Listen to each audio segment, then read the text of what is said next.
HD सच्ची कहानियों पर आप सभी का स्वागत है। मेरी माँ एक बहुत पढ़ी लिखी औरत थी और मेरे पापा बिजनेसमैन थे। वे अपने बिजनेस के सिलसिले में बहुत बिजी रहते थे और एक मुसलमान होने के बाद भी बहुत शराब पिया करते थे। पर माँ को और मुझे बहुत चाहते थे और हमारी हर ख्वाहिश पूरी किया करते थे। माँ हमेशा पापा को कहती थी, आप ये शराब पीना छोड़ दीजिए, पर वह अपने बिजनेस में इतने बिजी रहते थे। माँ की इस बात को हमेशा इग्नोर किया करते थे और कहा करते थे, बस तुम अपने काम से काम रखा करो, मेरे पीने खाने पर तुम्हारा कोई पाबंदी नहीं होना चाहिए। मेरी माँ की बातों को एक कान से सुनकर दूसरे कान से निकाल दिया करते थे और मैं भी बचपन से ही पापा को ऐसे देखते आ रही थी और मैं बिल्कुल अपने पापा के नक्शे कदम पर चल रही थी। माँ मुझे देखकर बहुत परेशान हो जाया करती थी और पापा को बातें सुनाया करती थी, कम से कम तुम अपनी जवान बेटी पर कंट्रोल करो, उसका कुछ तो ख्याल करो, जो चीज़ तुमसे मांगती है तुरंत उसको हाजिर कर देते हो। इसी तरह एक दिन मेरी मम्मी का इंतकाल हो गया। अब मेरे पापा रोज रात को एक कॉलगर लड़की को अपने साथ लाते थे और पापा शराब पीकर उस लड़की के साथ पूरी रात अय्याशी करते और मैं जब भी पापा घर पर ना होते तो पापा के कमरे में जाकर शराब पीने लग जाती थी। धीरे धीरे मुझे शराब की आदत हो गई थी। एक दिन पापा के दोस्त ने देखा तो मुझसे दोस्ती लगा ली और मेरा ऐसा हमदर्द बना, मैंने उसके साथ सारी हदें पार कर गई थी। एक दिन वो मेरे कमरे में था कि किसी ने कमरे की लाइट ऑन कर दी। मेरी तो जान निकल गई जब मेरे सामने। अब सुनिए मेरी पूरी कहानी। मेरा नाम तराना है। मैं बहुत ही अमीर बाप की बेटी हूँ।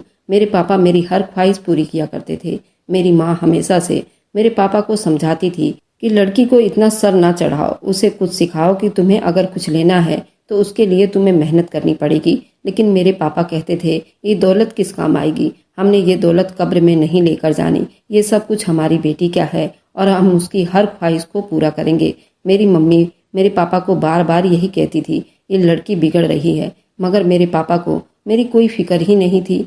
एक दिन मैंने अपने नाना के साथ भी बदतमीजी कर दी थी, उन्हें गालियां भी दे दी थी। मेरी माँ ने मुझे थप्पड़ लगा दिया और पापा से कहा, उसने मेरे बाप के साथ बदतमीजी की है, ये लड़की बहुत ज़्यादा ख़राब हो गई है। मेरे पापा ने कहा, अच्छा बस भी कर दो, क्या हो गया, उसने तुम्हारे बाप के साथ बदतमीजी की है, उनकी नातिन भी तो है और बच्ची भी है, तुम्हें ज़्यादा गुस्सा क्यों आ रहा है, शायद वे तुम्हारे बाप हैं इसलिए, तुम ही थोड़ा बर्दाश्त कर लो। मेरी माँ ने कहा, ये आपने कैसी बात कर दी है, बदतमीजी तो बदतमीजी होती है। मेरे पापा ने कहा, अपने तराना बेटी के खिलाफ कोई बात नहीं सुन सकता। मेरी मम्मी ने कहा, आप उसको बिगाड़ रहे हैं और एक दिन बहुत पछताओगे। लेकिन मेरे पापा इस बात पर कभी ध्यान नहीं देते थे, बल्कि मुझे और ज़्यादा आज़ादी दिया करते थे। मैं उनसे जो मांगती थी वो मुझे ला कर देते थे, जो भी कहती थी वो मुझे मिल जाता था। अभी बात मेरे मुंह में होती थी, चीज़ मेरे लिए हाजिर कर दी जाती थी। उनके पास पैसे बहुत थे, दिल खोल कर मुझ पर खर्च किया करते थे। मैं स्कूल में पढ़ती, स्कूल में भी मैं अपने पैसों की दबंगई लड़कियों पर खूब दिखाती थी। लड़कियों के साथ लड़ाई झगड़ा करना शुरू कर दिए थे, क्योंकि मुझे अपने बाप की दौलत पर बहुत गुमान था और दूसरी सब लड़कियां मेरी खूबसूरती की तारीफ किया करती थी। मुझे खुद पर और भी नाज होने लगा था। एक दिन मैंने अपने स्कूल की एक लड़की का सर पकड़कर दीवार में दे मारा था और उसका सर फट गया। उस लड़की की कोई गलती भी नहीं थी, बस उसने मुझे घूर कर देखा था। मुझे उस पर गुस्सा आ गया था। स्कूल वालों ने मुझे स्कूल से निकाल दिया था। तब मेरे पापा ने स्कूल वालों को बहुत बुरा भला कहा और मुझे एक और बड़े स्कूल में दाखिला करवा दिया। मैं पढ़ाई में दिलचस्पी नहीं लेती थी, इसलिए मैं हर साल फेल हो जाया करती थी। मेरे पापा रिश्वत देकर मेरे नंबर बढ़वा लेते थे और इसलिए कई डिग्रियां मेरे पास थी। मेरे पापा शराबी थे, घर में हर वक्त शराब होती थी। जब घर पर पापा ना होते तो मैं उनके कमरे में जाकर थोड़ी शराब पी लेती थी। फिर इसी तरह धीरे धीरे मुझे भी शराब पीने की लत लग गई थी। मेरे पापा को इस बात का बिल्कुल भी पता नहीं था, लेकिन मेरी माँ को इस हरकत का पता चल चुका था। मेरी माँ ने मुझे बहुत डांटा था, मगर मेरे पापा ने मुझे प्यार से समझाया कि शराब पीना तुम्हारे सेहत के लिए ठीक नहीं है।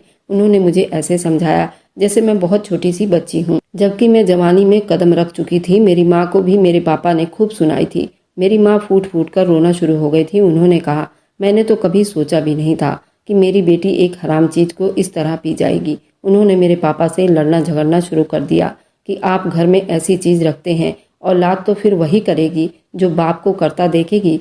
उसी किस्से के कुछ दिन के बाद मेरी मम्मी खुद गाड़ी चलाते हुए कहीं बाजार जा रही थी, मगर उनका एक्सीडेंट हो गया और वे अल्लाह को प्यारी हो गई। मेरे पापा ने उन्हें बहुत बचाने की कोशिश की, मगर मौत के आगे इंसान कुछ नहीं कर सकता। मेरा कोई और भाई बहन भी नहीं थे। इतने बड़े घर में तन्हाई मुझे सांप की तरह डस रही थी।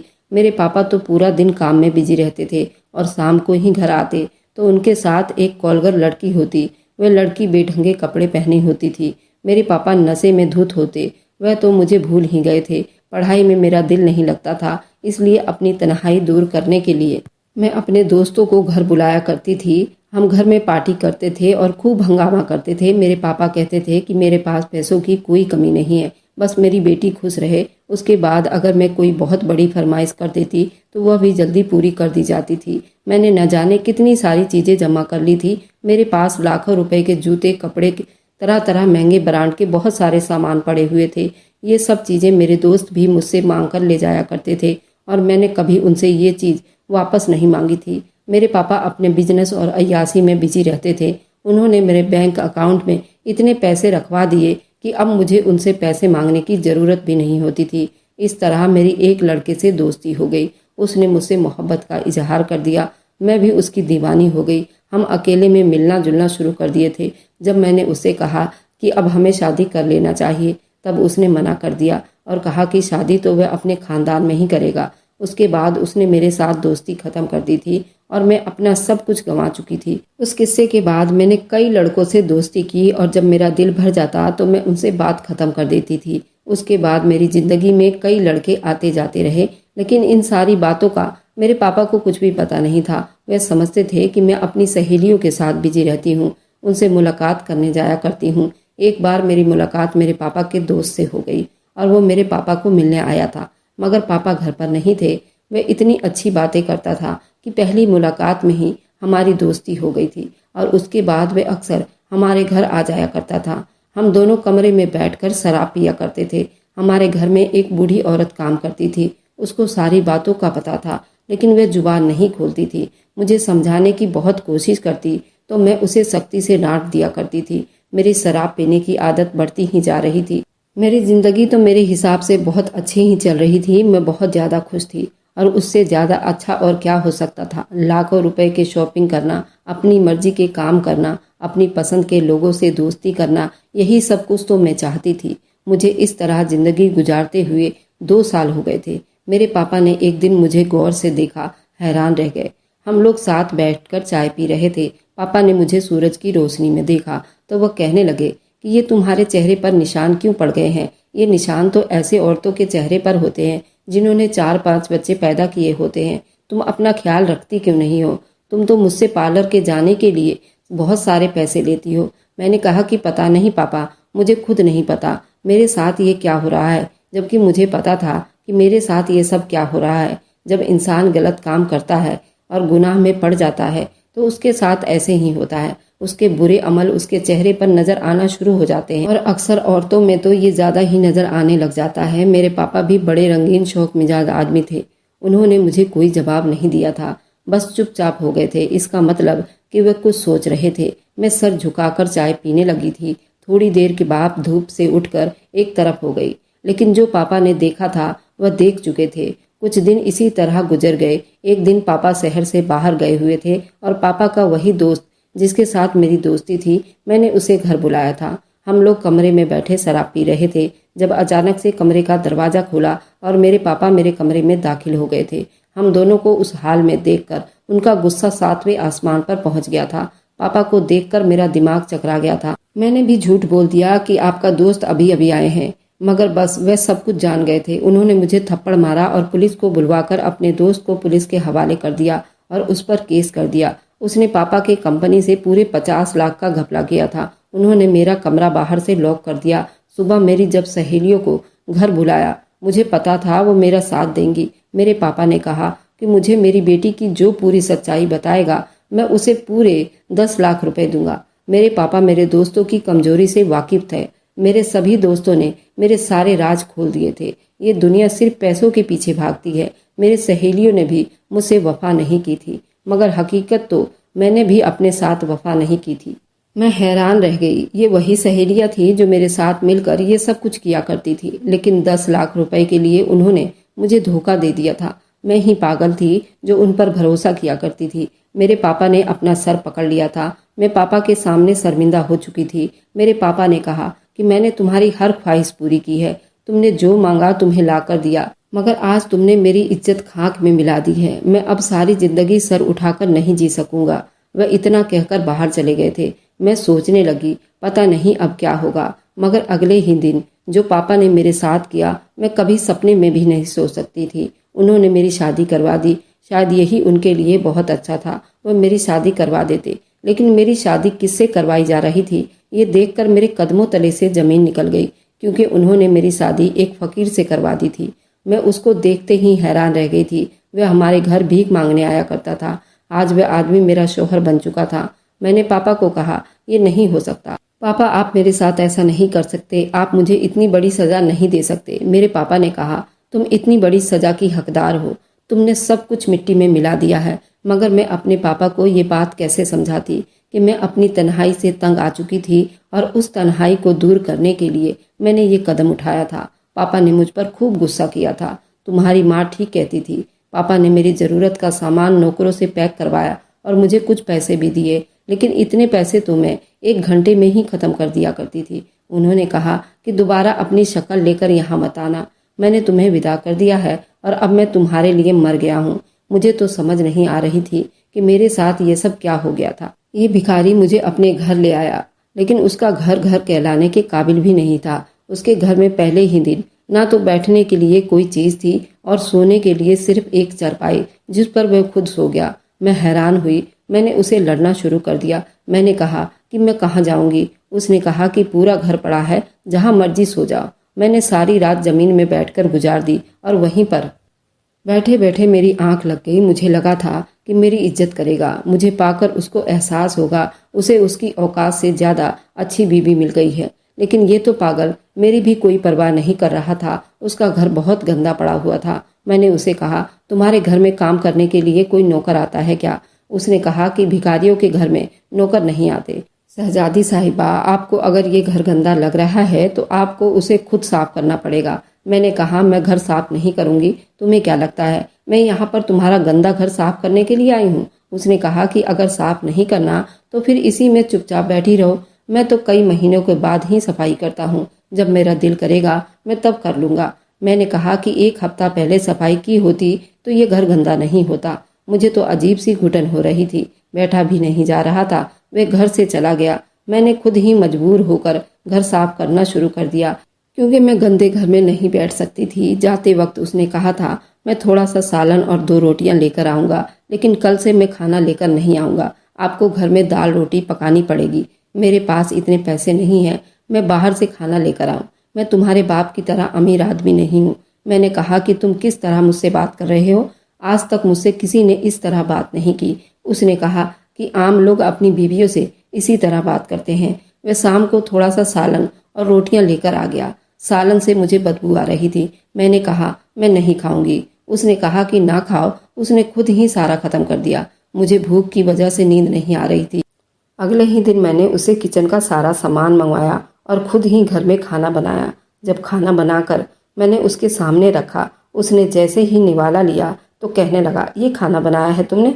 तुम्हारी माँ ने तुम्हें खाना बनाना नहीं सिखाया? मुझे उसकी बात पर गुस्सा आ गया था। मैं रोते हुए उठकर दूसरे कमरे में चली गई थी। हम दोनों में मियाँ बीबी वाला कोई रिश्ता भी नहीं था। मेरा दिल करता मैं उसके घर से भाग जाऊं, क्योंकि मेरा शौहर पूरा दिन किसी न किसी बात पर नुक्ताचीनी करता रहता था। मुझे घर का काम भी करवाता था और बात बार पर मेरी बेइज्जती करता था। मैं तो न जाने किस मुसीबत में फंस गई थी। मेरे बाप ने मुझे बहुत बड़ी सजा दी थी। मैं अपने बाप के घर भी नहीं जा सकती थी, क्योंकि उन्होंने मुझसे सारे रिश्ते नाते ख़त्म कर दिए थे। मैंने उससे कहा कि मेरे पास तो पहनने के लिए कपड़े नहीं हैं। उसने कहा कि मेरी मम्मी के कुछ पुराने कपड़े हैं, वही पहन लो। जब मैंने कपड़े देखा तो मैं हैरान होने लगी। ऐसे कपड़ों में तो मेरे जैसे 3-4 औरतें घुस जाती। मैंने कहा, मैं ये कपड़े नहीं पहनूंगी, उसमें से बदबू आ रही है। उसने कहा कि अगर तुम ये कपड़े नहीं पहनोगी तो तुम्हारे अपने कपड़ों में से बदबू आने लगेगी। बाकी तुम्हारी मर्जी है। वैसे भी बदबू बिल्कुल अच्छी नहीं लगती। इस घर में मेरा तो सांस लेना मुहाल हो जाएगा। मैंने कहा, ये बात वह इंसान कर रहा है जो खुद एक भिखारी है, जो गंदे से कपड़े पहन के लोगों के घरों में जाकर भीख मांगता है। मुझे भी गुस्सा आ गया था। उसने कहा कि हाँ, मैं भीख मांगता हूँ लोगों के घरों में जाकर, लेकिन कोई गलत काम नहीं करता, तुम्हारी तरह झूठ नहीं बोलता, दौलत का नाजायज फायदा नहीं उठाता। उसने भी मुझे बढ़ चढ़कर जवाब दिया था। मैं तो हैरान थी कि उसके अंदर इतनी हिम्मत कहाँ से आ गई थी। ये मेरे साथ इस तरह पेश आ रहा था। उसने तो मुझ जैसी शहजादी को 2 टके का बनाकर रख दिया था। सच कहते हैं कि आपके जिंदगी में आने वाला मर्द ही ये सब कुछ तय करता है। अगर वह आपको पसंद करता है और अगर वह चाहे तो आपको सचमुच शहजादी बनाकर रख सकता है। अगर वह ना चाहे तो आपकी हालत किसी नौकरानी से बढ़कर हो सकती है। इस घर में आए हुए मुझे 3 महीने बीत गए थे। ना मैंने ढंग के कोई चीज़ खाई थी और ना ही ढंग के कपड़े पहने थे। मुझे उसकी माँ के कपड़े ही पहनने पड़े थे क्योंकि मेरे पास कोई कपड़े नहीं थे। मैं घर भी साफ करती थी, खाना भी बनाती थी और कुछ बोलती तो मेरा शोहर मुझे उल्टे सीधे जवाब देता था। मेरी सारी अकड़ मिट्टी में मिल गई थी। मैंने दिल में अल्लाह ताला से माफ़ी मांगनी शुरू कर दी थी क्योंकि मुझे पता था मैंने गुनाह किया था, इसलिए मुझे सज़ा मिल रही थी। मेरी ज़िंदगी का दिन इतना भारी था कि मुझे बताया तक नहीं जा रहा था। मैंने रोना शुरू कर दिया था। मैंने सोचा कि अब मुझे इस भिखारी के साथ ही ज़िंदगी गुजारनी पड़ेगी क्योंकि उसने कहा था कि मैंने घर से बाहर कदम रखा तो वो मेरी टांगें तोड़कर रख देगा। मैं कमरे में सोई थी और वह दूसरे कमरे में सोता था। हर बात में उसकी मर्जी होती थी जो मुझे बहुत बुरी लगती थी। लेकिन अब मेरा सारा गुरूर टूट चुका था। आज मुझे अपने सोहर के कमरे में किसी औरत की आवाज़ आ रही थी। मैंने जैसे ही सोहर के कमरे में कदम रखा तो सामने का मंजर देखकर हैरान रह गई। मेरा शोहर 3 औरतों के साथ खूब हंसी टिटोली कर रहा था और खूब बिजी था। उनके साथ हंसी मजाक कर रहा था और वह उन औरतों से बिल्कुल चिपक कर बैठा हुआ था। मेरे कदमों तले से जमीन निकल गई थी। मैंने कहा कि तुमने मेरे साथ क्या कुछ नहीं किया और अब तुम मेरे साथ बेवफाई कर रहे हो। उसने कहा कि बेवफाई कैसी?